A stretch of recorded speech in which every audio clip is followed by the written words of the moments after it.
I remember a few years ago when I tried to get my friend to play Geometry Dash for the first time, and what he did really surprised me.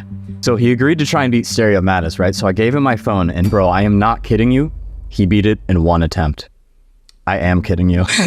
He gave up immediately. For any skill in general, this is a pretty common experience. It's not wrong to admit that we all have a deep desire to be skillful. Being skillful in our lives will lead us to the happiness and success that we all want. But I'm willing to guarantee that most of you lack the motivation to get to that stage.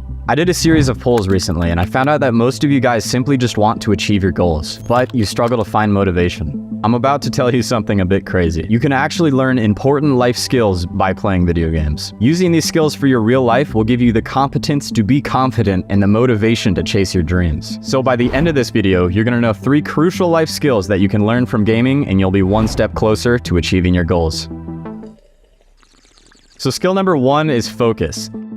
Have you ever been so concentrated, so immersed in the game that you're playing that it's almost like you're in your own virtual world? You forget about having to do the dishes or your homework or the Hot Pockets that were done cooking 25 minutes ago and are about to burn your house down. You might be thinking that's not a skill, it's just what happens when you play that game. But do you remember the first time you played that game?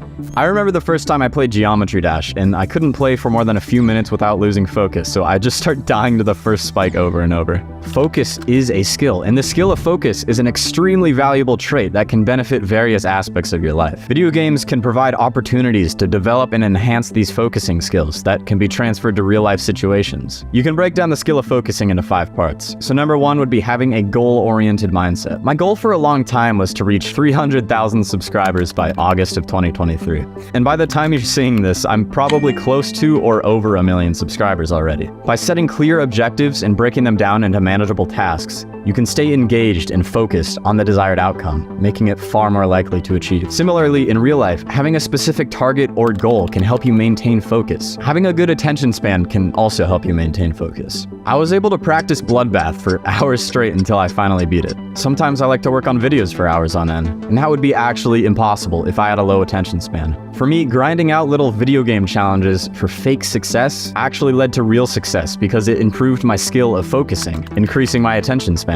By regularly engaging in video games, you can train your attention span and enhance your ability to concentrate for extended periods of time. This skill can then be transferred to real-life situations that require deep focus. But having a solid attention span doesn't matter if you can't manage your time. In Clash of Clans, you have 3 minutes to attack. I used to play this game a lot, and I learned how to efficiently place all of my troops within 90 seconds to destroy the entire base. As a YouTuber, time management is crucial. If I slack and stop producing content or working on projects, my channel dies.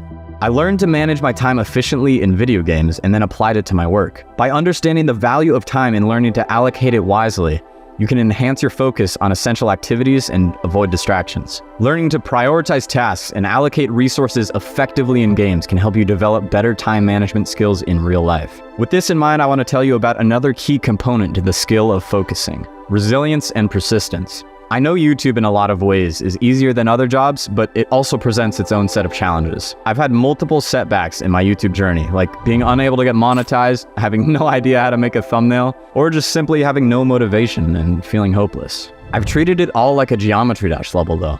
Even when I don't see progress, I keep going. Even if I die at 99%, I try again, and I eventually always win. The resilience and persistence cultivated through gaming can help you stay focused and determined in your real life. But even if you have a strong mindset and are resilient, you're not going to get anywhere without mindfulness. It's kind of embarrassing for me to admit this, but I used to really struggle with girls. I don't really want to talk about this, but I also want to help you guys. So I'm going to tell you this story. Okay. 5 or 6 years ago, a girl I had liked since kindergarten DM'd me on Instagram. Her name was Autumn. I was so happy that Autumn messaged me, and not only that, but she started showing interest in me. Before I knew it, we were sending heart emojis back and forth and all the dumb shit you do when you're super young. We started hanging out pretty often too, actually. I had liked this girl since kindergarten, bro, and she messaged me. I was super happy about this, but there was a little problem. Even after probably the 10th time hanging out, we had never kissed, never hugged, and never even touched. And keep in mind, we had clearly expressed our interest in each other. I was just the most awkward motherfucker alive on the planet, and I was making 0 progress with this girl. I knew what my problem was though. I wasn't playing enough Geometry Dash.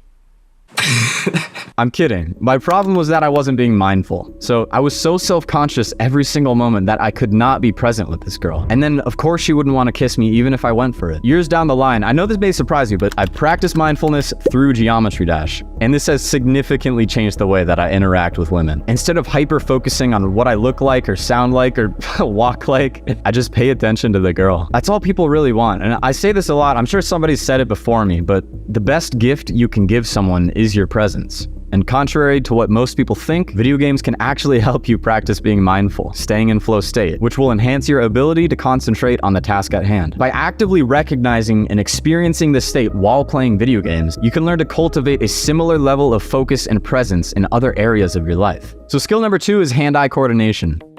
Who doesn't want to be good with their hands? Almost everything we do day to day requires some level of hand-eye coordination. Texting your friends, playing basketball, slapping the shit out of your little brother. We all do that. And while some people might naturally be better at this than others, it's a skill we all clearly need. If you don't know for some reason, hand-eye coordination is the ability to synchronize visual perception with physical movements, specifically the coordination between the eyes and the hands. Video games can serve as an interactive platform to improve hand-eye coordination and facilitate its transfer to real-life situations. We'll break down the skill of hand-eye coordination into 5 parts. So number 1 would be precision and timing. So 6 months ago, my dad bought a piano. And I had never played piano before, so when I started, it felt like I was going for the new top 1 demon, and oh my god, it was frustrating. But I quickly got better. And I'm not saying this to brag, but all of my friends and family were extremely shocked at how quickly I learned to play. But I was not, because I knew exactly what I was doing. I practiced it like I would a video game, using the same strategies I used to get more consistent on a Geometry Dash level. Like doing the same run over and over or playing with your eyes closed. By practicing these movements in games, you can enhance your ability to synchronize your visual perception with the corresponding motor response, improving your precision and timing. These skills can be extremely valuable in real-life scenarios, like throwing balls, catching balls, and smacking balls with like a tennis racket. And to be good at smacking balls with a tennis racket, you don't only need precision and timing, but you also need good reflexes. I've realized in the past year that I never drop anything on my feet. I know that's super random, but I used to always drop some heavy shit on my feet, and it was extremely painful. But now I have some real fucking ninja reflexes, and I quite literally never drop anything on my feet anymore. Without even thinking, I just move out of the way perfectly. Sometimes I even realize after what happened, I'm like, whoa, I just did that. By engaging in games that involve quick responses, like Geometry Dash, you can improve your reflexes and reaction time. These enhanced skills can then be applied to real-life situations that demand quick reflexes, such as smacking balls. And again, to be good at smacking balls, you don't only need good precision and timing and reflexes, but you need good spatial awareness. Yeah, spatial awareness. So, I gotta be honest. I walk into walls all the time. My spatial awareness is not that good, but I also don't play any 3D games. So I don't think these things are directly correlated. I think I'm just a special case, but it is true that by immersing yourself in a video game with these virtual spaces, you can develop a better sense of spatial awareness and depth perception, which then can be applied to real life situations. But even if you have this down, what if you want to be smacking multiple balls at one time, right? I do that all the time. You're gonna need to be good at multitasking. So I usually try to focus on one thing at a time, but I sometimes end up editing a video while talking to my brother, while watching a Joe Rogan podcast, while driving. I'm kidding. Drive safely. But I do end up doing multiple things at one time, which is a great skill to have when managing a YouTube channel like I do. Certain video games challenge players to simultaneously track multiple elements on the screen, manage resources, and make split-second decisions. By practicing these multitasking skills in games, you can improve your ability to divide your attention effectively. Now we'll move on to the last aspect of the hand-eye coordination skill, motor skills and dexterity. This is my favorite aspect of the hand-eye coordination skill for various reasons. My girlfriend actually told me that this skill of mine is one of her favorite things about me. Leveling up this skill has helped me play instruments, type quickly, and give really good massages. I relate the skill of mine directly to my gaming skills because of how dexterous some games require you to be. Regular engagement in games that demand these fine motor skills can enhance your hand-eye coordination and improve your manual dexterity, which is great. Skill number 3.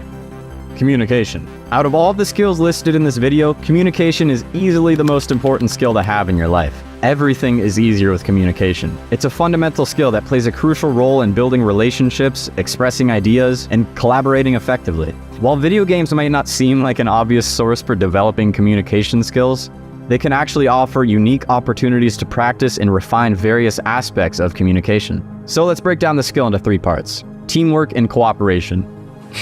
I used to suck at working in a team. Every group project in school, I'd just do it by myself.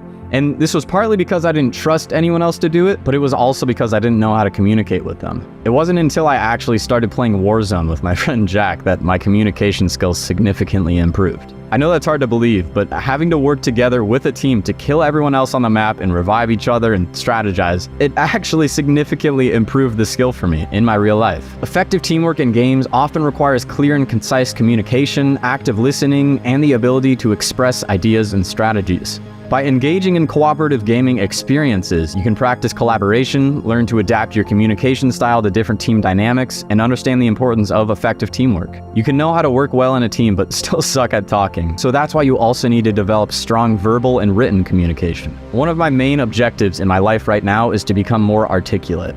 In multiplayer games, players often communicate through voice chat or text chat, which provides an opportunity to practice clear and concise verbal communication, as well as written communication. By engaging in conversations and written exchanges between gaming communities, you can improve the ability to articulate your thoughts, actively listen and comprehend, and convey messages effectively. Some messages are harder to convey than others, though. Imagine some kid at school walks up to you aggressively and starts yelling at you. Naturally, your adrenaline spikes, you might get a little shaky, nervous. Your body's basically getting ready to protect itself, and it's not valuing verbal communication. In real-life situations like this, the skill of conflict resolution and negotiation is crucial. I know a real-life threat is much more difficult than one in a video game, but learning to resolve conflicts and negotiate compromises within games can be a very valuable exercise in conflict management and negotiation skills. By practicing effective communication techniques in games, you can develop the ability to navigate conflicts in real-life situations. So now you know 3 crucial life skills that you can develop through playing video games. But there's one problem. You don't know how to actually use them. You might be good at focusing on your little battle royale for hours, but can you finish a workout? Are you confident in your real life? Can you work effectively in a team? There's a way you can actually take your gaming skills and repurpose them for real life, but not many people know how to. In tomorrow's video, I'm going over exactly how to use your gaming skills to improve your life, and you don't want to miss it. So make sure you're subscribed with the post notifications turned on, because without the next video, this video was kind of a waste of time. It should be right here if it's been over 24 hours. So